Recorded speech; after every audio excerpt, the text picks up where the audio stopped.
जाटनी के लड़के ने अपनी जेब से कालिख निकालकर राजा के मुंह पर मल दी और 7 जूते मारते हुए बोला, ये मेरी माँ के नाम के।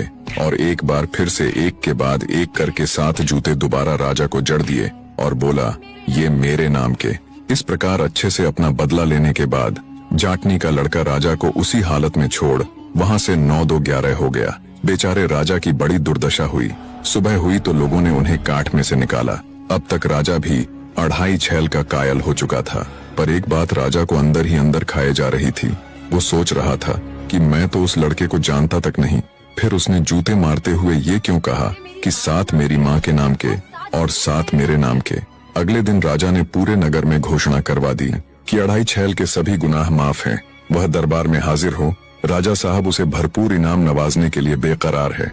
जाटनी के लड़के ने जब ये घोषणा सुनी तो वो दरबार में हाजिर हो गया। महाराज, मैं ही हूँ वो 2.5 छैल। उसे देख राजा हैरान था। उसे उसके आने की बहुत कम उम्मीद थी। कुछ देर तक राजा खुले मुंह से विचारों की उधेड़-बुन में खोया हैरानी से उसे देखता रहा।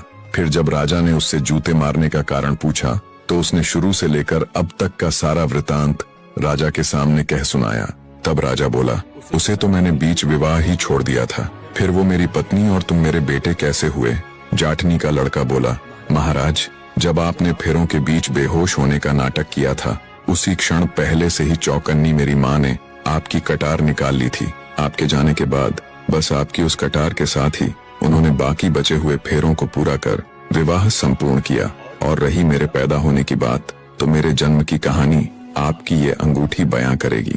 राजा ने तुरंत अपनी उस अंगूठी को पहचान लिया जिसे उसने गुजरी को दिया था।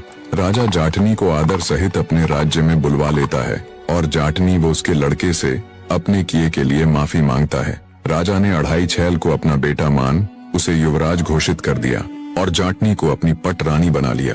इस तरह जाटनी ने भी अपनी कही पूरी करके दिखाई। उन्होंने साथ साथ बड़े ही आनंद के साथ अपना जीवन व्यतीत किया। आप सबसे प्रार्थना है, चैनल को सब्सक्राइब करने के साथ साथ कहानी के ऊपर अपनी राय जरूर दीजिए।